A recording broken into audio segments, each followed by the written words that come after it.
So this video has been long coming. It's a video that I've promised that I was going to film, but life has been lifing. Basically, I've had a lot on me and I couldn't film the video since, and I told myself that, you know what, today that I'm filming, I might as well just film the video. So I'm going to be talking today about directioning of hairs. See, when it comes to ventilation, directioning of closure is like the baba when it comes to ventilation.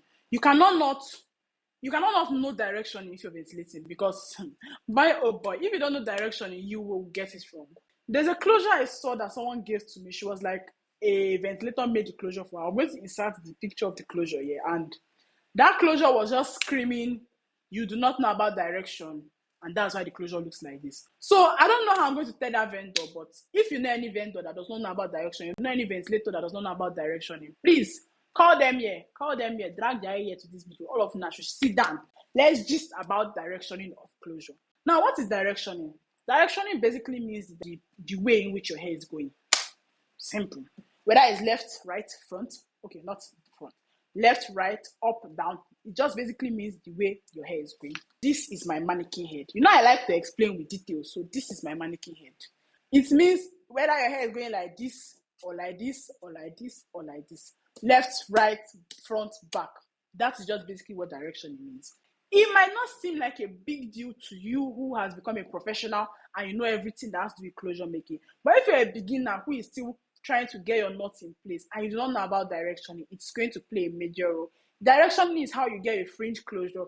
Directioning is how you get a center pattern, a clean center pattern. Directioning is how you get your base covered. Now, there are four major directions in which you ventilate your hair to. To the left, to the right, okay. To the left, to the right, yes, to the left, to the right, to the front, to the back.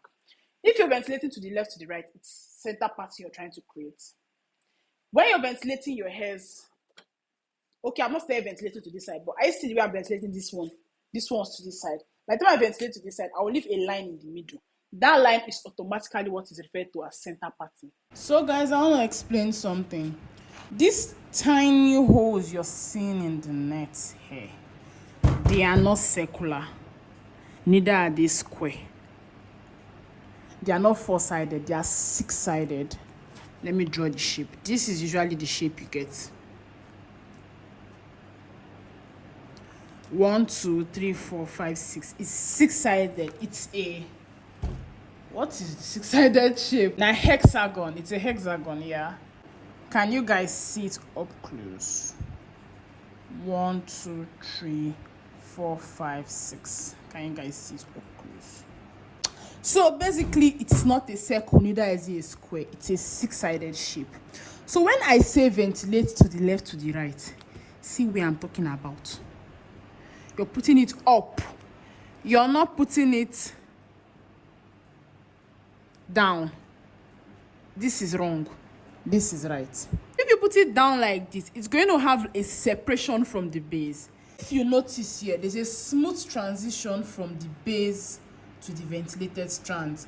The ventilated strands basically just cover the base. If you do this, it's not going to cover the base. It's going to be coming front. And the hairs in this closure, can you guys see that it's not dropping front like this? It's going like this. It's going up. How I direction it to go up is by where I put the strands. If you put the strands here like this, it's going to be coming down. I will insert a clip of a closure that I made in which I put the strands down for you guys to see the difference between strands going down and strands going up. I've made a closure before, but that was basically when I was learning. I used attachments to make a closure, but this is my first official closure with a hair. Like, I'm using my own hair, so if it spoils. And unfortunately for me, I've used, I think, 3 days to do this closure. Only for me to find out that, I don't know if you know, you're seeing the discrepancy here. The angles of the placement of the hair on this side is wrong. So I have to take this all out. Then this side is what I'm correcting here. So basically this side is wrong and this side is correct. So I have to take this all out. It's quite sad because number one, this is a whole lot of hair wasted, and this is barely 20-gram hair, so I can't afford to waste more. But we move. 3 days of hard work gone.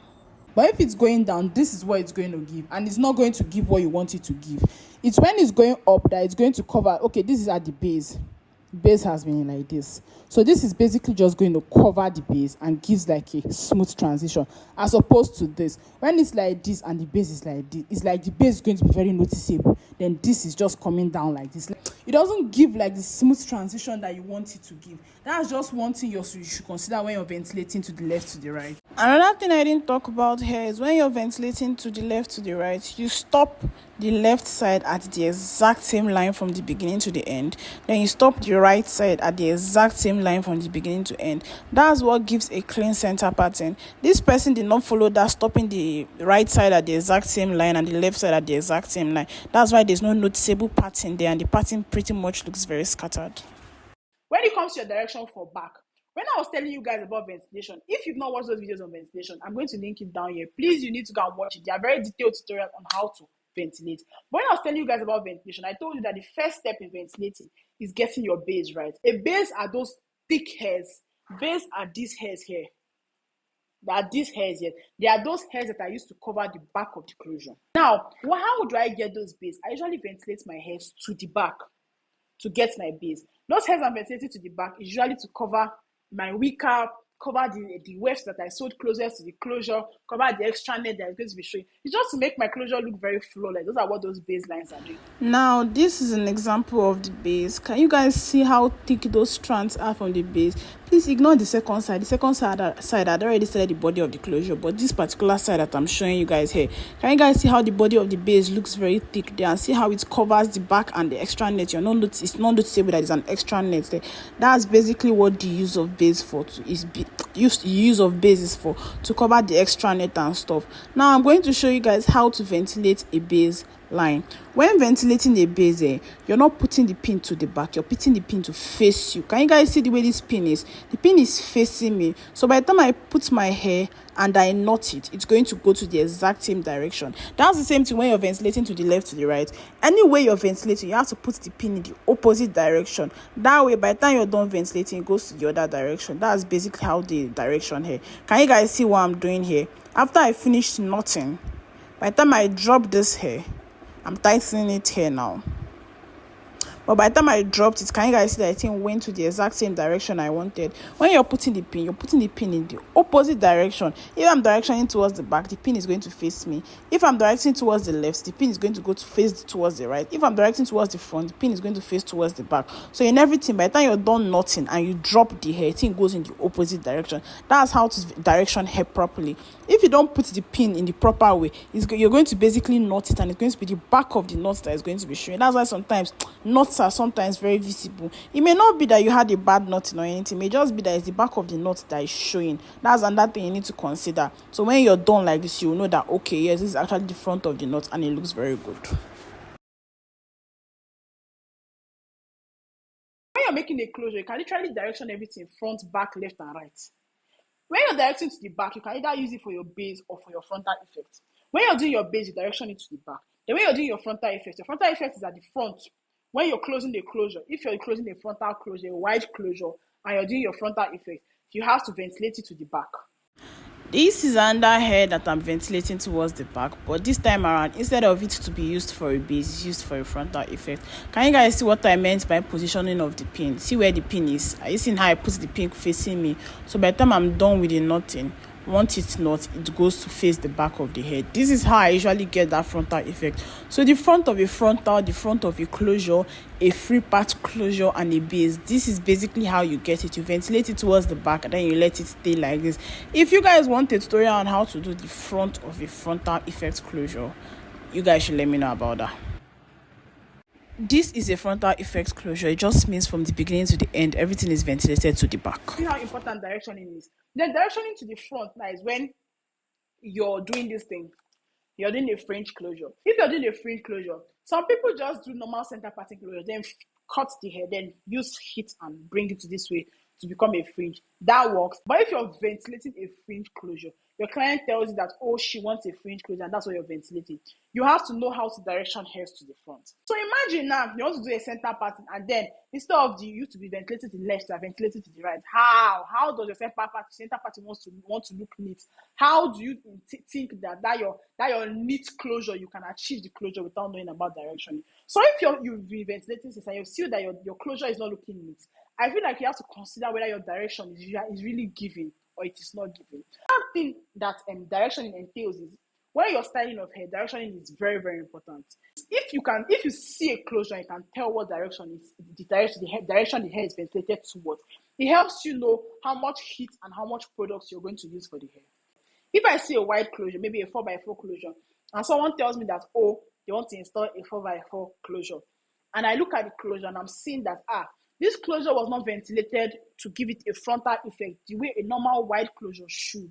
It just tells me how much product I have to use to ensure that it looks like it's a frontal effect closure. Do you understand? That way now, it was ventilated to the center, meaning I have to use a whole lot of heat, a whole lot of product to take it to the back, to now give it that frontal effect. And then I have to use a holding spray to ensure that it actually stays there. If it was ventilated like a frontal, I do not need holding spray. I don't need any of those things. I just need to ventilate them. Just use heat and comb it towards the back, and it stays because that's where it was made to stay towards.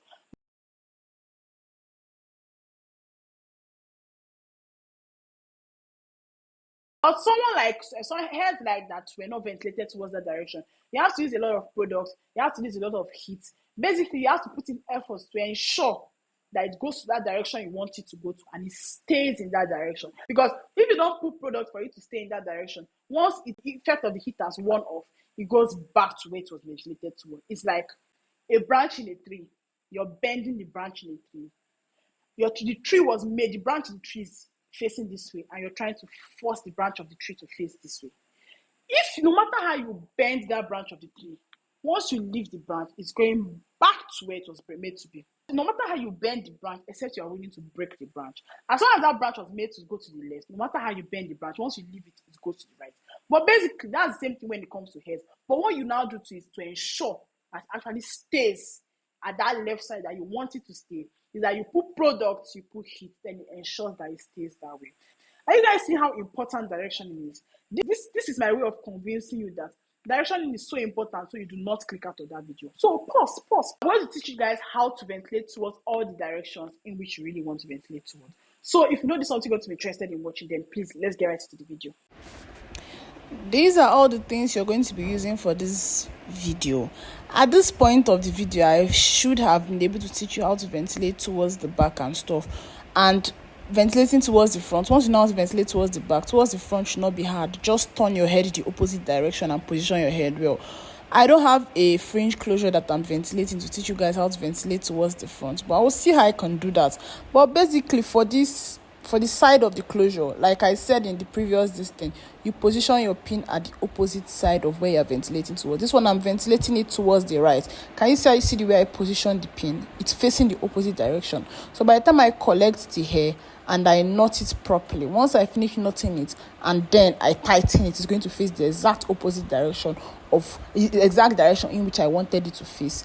If I didn't do it this way, it's going to be normally when I'm ventilating towards that's why some knots usually bend bigger than it. But yeah, I decided to show you guys how hard it will be without bending the head. Can you guys see how my hand is positioned very hard? Like when you're ventilating towards this side and then you're not bending the head, it's usually very hard. But then now that the head is bent, it's always easier. Like you just know where to position your this thing. By the time you just put it, it's going to be easy. You just put it in the opposite direction, you pick the hair, you knot it, and then once it drops, it goes to the exact direction in which you want it to be. This is basically how to ventilate to the left, to the right. I just even saw that I did an illustration on how to ventilate to the front. This must really be you guys' lucky day. Can you guys see how I positioned my head in the opposite direction? I see how I turned the head. Then I'm putting the pin to face me. Then knotting it. So by the time I'm done knotting it and tightening it and I drop it, can you guys see that it face the front? This one is usually used for fringe closure, like I said earlier, but basically what matters here as much as direction in is positioning, because see the way I position the head here, it makes it easier for me. I'm not stressing myself and I'm not knotting the back of the knot, like exactly how I want the knot to be.